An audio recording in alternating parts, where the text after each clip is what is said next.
All right, module one, we are jumping into the idea of evidence-based research, which will lead us to evidence-based decision making in business. So, when we say evidence, what do we mean? Uh, the available, you can see a definition here, everybody can see it. The available body of facts and information indicating whether a belief or proposition is true or valid, meaning is what this person's telling me is my idea for how we should solve particular business problem. Is it actually valid? Is it just my gut? Is it just my opinion? Or is there some logic behind it? And are there pieces of information that suggest it's actually a good way to go? So what we're going to try to do is explore what I call the elegance, the benefits, and of course the challenges to evidence-based management. It's evidence-based management of any discipline. Whether it's marketing or supply chain, logistics, strategy, doesn't matter, whatever discipline, how we manage that discipline. So a few questions that we'll start with. What is evidence-based, theory-driven decision making? So module two will dive a little deeper into what constitutes theory, how is it useful, how do we use it? But right here specifically, we're focusing in on the idea of making decisions that are actually based on evidence. Some would say kind of grounded in reality.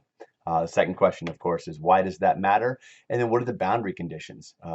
When does the logic or the process of making an evidence-based decision fall apart? I'll give you a couple examples. Like when there is no evidence. We have information, but we don't actually have evidence. Maybe you're trying to do something that's never been done before. Doesn't happen very often, but anyway, we'll explore the boundary conditions as well. So the proposition we're going to start with here is that business decisions based on evidence lead to better outcomes for the organization. You could substitute a few changes in here. Like you could say personal decisions based on evidence lead to better outcomes for me. I think that's also true. But we're looking at specifically the business context. I don't think anyone disagrees with this conceptually, but when we get into the particulars, some people might go, I don't know, because there's this idea. I'm committed, I think, at this point to write a book someday called Yeah, But I'm Different. So I consult with a lot of different companies. They call the questions, procedures. We just finished up one where we're building an entire HR function for a firm. It's over in Burien. It works with Facebook. So they had nothing. They had to go from 200 to I think 700 employees in a couple months. They said, we don't have the tools for it. Will you hire the people? I said, no, but I will build you an HR department. As I'm explaining the process at the end, CEO as I'm working with, super awesome lady. She goes, yeah, I mean, everything you said here, it's just common sense.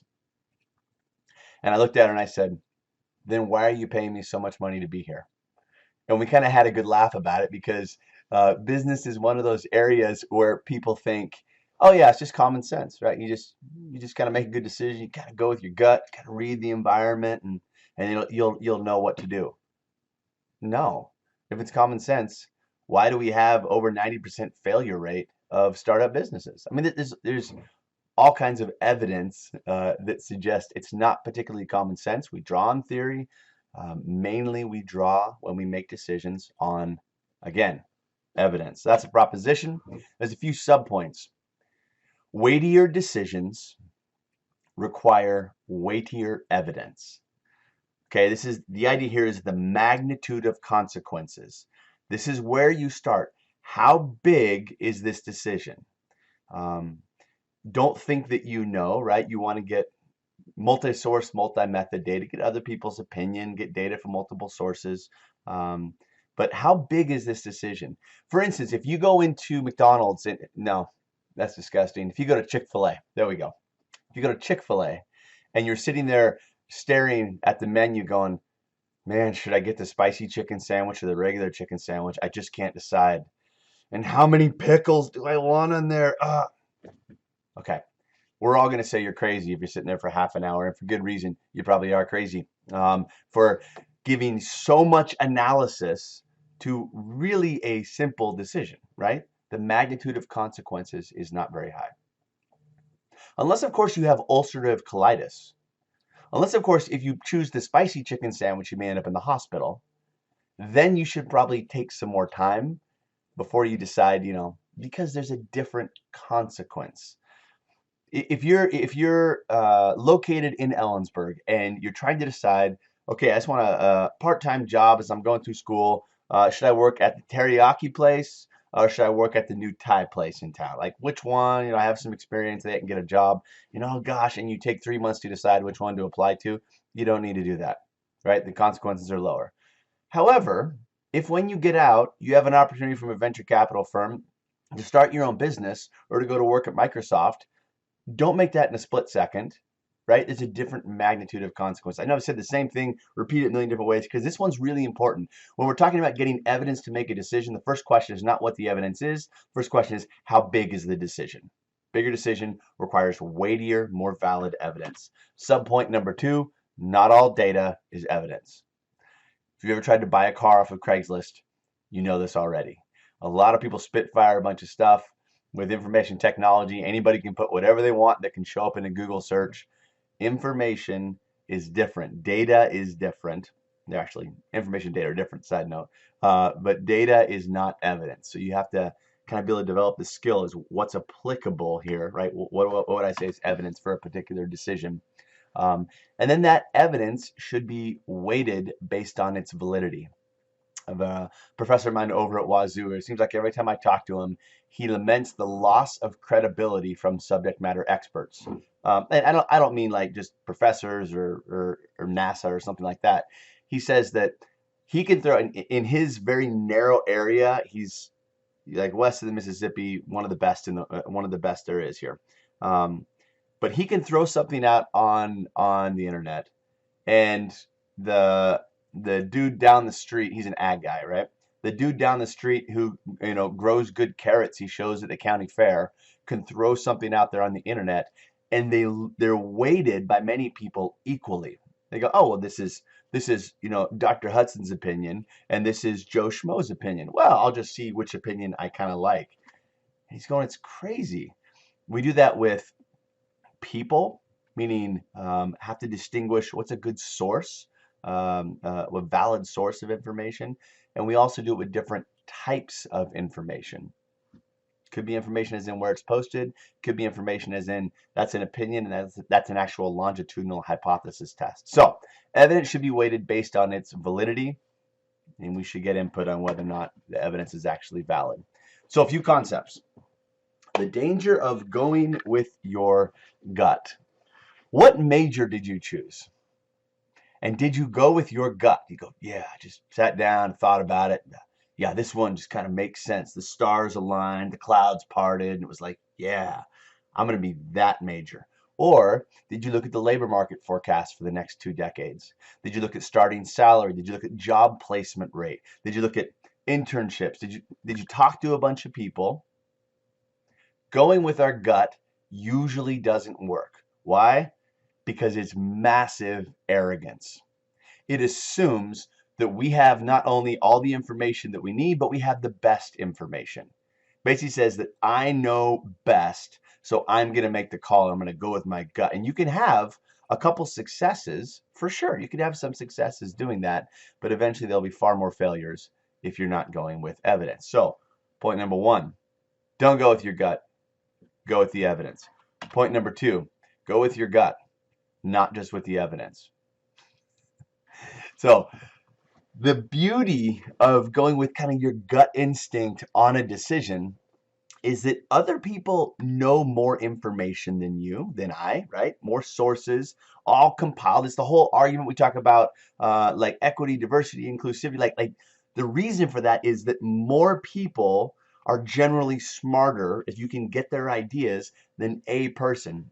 Scott Page is a mathematician out of Michigan, and he did this kind of mathematical proof on diversity, basically saying if you can get everybody's ideas, you're going to win. Like you're going to come up with a better conclusion. So we know that, but sometimes if you are the one charged with making the decision, you might have unique insight or unique authority or the kind of knowledge that nobody else can get. In that case, don't rule out your kind of your gut instinct. Don't rule it out, but don't turn it into a god that you just go with what you think every time. It is a piece of evidence. It is an important piece of evidence, but it is a piece of evidence. Point number 3, the complexity of integrating those two. This will be driven somewhat by your cognitive processes, by a term called absorptive capacity. How many different perspectives can you actually take in to make a decision? And everybody, of course, thinks, well, they can do it. If you ask me, like, oh, heck yeah, I can see multiple perspectives. That may or may not be actually true. We think we can, but this is delicate because you have the people that make decisions with like cold, dead facts. That works well in statistics. It's not a direct application in business. And then you have the person who goes with their instinct. They think that they're pretty successful and they've kind of made the right way and they've honed their decision-making skills. That one also fails. So which is it? It's both. It's both and. Your instinct, your natural decision about, I'm going to invest in that business, not that business. I'm going to partner with this firm, not that firm. Your natural instinct for that, good. Hopefully it's well trained, well vetted. You probably, got burned a few times and had a bunch of wins. Counted as a important piece of data, a important piece of evidence, I should say. Next thing, as you're trying to make a decision, let's say it's an important decision. It's a weighty decision, so you want to get some good information so you can be the most effective. What evidence is actually valid? There's a ton of information. We'll get this later in Module 6. All the information there was in the world up to the point of 2020 doubled in 20 years. So by the time we reached 2020, the last 20 years was the total amount of information since the origins of mankind. So there's not a lack of information, but how do we determine which of that is actually valid and can be used in evidence in our situation? One of them is external validity. So if you're trying to make a business decision on how to deal with a management problem, a money problem, a legal problem for your firm, whatever it is, one of them is, this is how firm A did it, firm B did it, this is what theory says. You ask the question, how close is our situation to their situation? Your culture of your firm will probably say, this is how we do it here. This is our values here. And those are true things. But what that leads to is the idea of, yeah, but we are different than everybody else. You're not different than everybody else. I say it all the time. On average, people are average. So I just did a consulting job with a group in the culinary industry. And I said, well, here's the solution that we did with an aerospace, client that I was working with. Like, yeah, but that's aerospace, it's not culinary. I said, well, actually, they're humans. So there's a lot more in common than you might think. But the first question is, if someone says, hey, I think you should go with decision A because it worked at this company or it worked in this sector, you go, how much is like us? The more it's like you, the more we'd say there's external validity. The next one is, do I believe, are there good reasons to trust the evidence that's coming forward? If it was tested, was it tested in a good way? Someone said, oh, we tested this product with 18-year-olds in a prison setting for 3 hours versus we tested this product with a random sample of people all over the Pacific Northwest for 3 years. Both are pieces of evidence, but you're probably going to trust the better test. So that needs to be weighted higher. So we have external validity. Does this piece of evidence actually apply to us? And we have internal validity. Do I actually believe it? Like, do I believe the conclusions that they drew? Part of internal validity is multi-source, multi-method data. So if you're hiring someone and you have a friend that says, oh, you're looking for a salesperson. This lady Jill over here, she worked for me. She's really good at sales. You should hire her. Do you just go hire Jill? Just go, oh, okay, I guess I'll do it then. Nope, that's one method and one source of data. The next thing you're going to do is probably interview Jill. That's going to give you another piece of data, another piece of evidence. Then you're going to ask Jill for a work sample. Then you're going to put her in a stress interview. Then you're going to hand her the phone and say, cold call 10 clients, and then you're going to call references, and you might do a background check. You might keep going. Now you have multiple types, multiple sources of data, and we look at that and we go, now it's more valid data. It's more usable data. It's more internally valid. I can trust the conclusion because it wasn't drawn from just a single person or a single source. Okay. All that to be said, I think I've tried to make the point that when we make decisions in business, we want to do it based off evidence as much as possible, that we don't rule out our gut, our instincts, but we don't consider it king or the dominant model. So what do we do with this? Number one, develop the skills of recognizing the magnitude of consequences. So before you even get into the decision-making process, kind of step one is, how big is this? If it's not a big decision, you can go usually with less valid, less reliable data, maybe less evidence. The bigger the decision, the bigger the consequences, right? The more valid, reliable data that you need. This tells you when you need to slow down to make a better decision, and it tells you how to avoid paralysis by analysis. If it's not a major decision, then don't spend 30 minutes staring at the Chick-fil-A menu, doing analysis, trying to figure it out. Wasted productivity. Number two, develop the skill of weighting different evidence, right? You can develop this in what you order when you go out to dinner. It doesn't really matter. But you get multiple, and try to do it intentionally, multiple pieces of evidence. Ask yourself the question, which one of these is most applicable to me? Which one of these do I actually believe is true? Which one of these aligns with my gut instincts and which ones don't, and why? And then you can kind of synthesize it. So that's the idea of not all evidence is created equal. And so developing the skill of who and what to listen to. Last thing, the skill of using evidence to make decisions. So there's a thing called the sense-making process. A guy named Carl White came up with sense-making theory. And you ask people like, oh, you took this job, or you made this deal, or you sold that product. Why did you do that?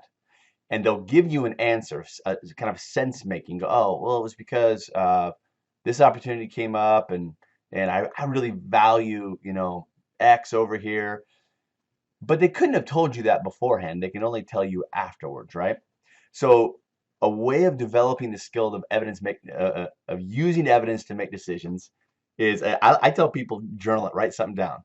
The girl, the guy, whatever it is you're going to go date, the trip that you're going to take, the money that you're going to spend, and say, I want you to write it down right now. Why are you doing this? Give the logic, give the evidence, and then just for fun, we'll come back in a month. And then you tell me, is that the reasons why you did it? And oftentimes, it's like I'm coaching people. Oftentimes, they'll come back and they go, I sort of thought it at the time, but no, the three reasons that I said for making that decision, no, that really wasn't it. I was being whatever, greedy. I was being selfish. I was being lazy, or I just lucked into a good decision, whatever it was. So 3 different skills you can work on. That is module 1. We're going to move forward here into the use of theory, talking about the use of evidence. Theory is an important piece of evidence in decision making. We'll get there next. Have a great day.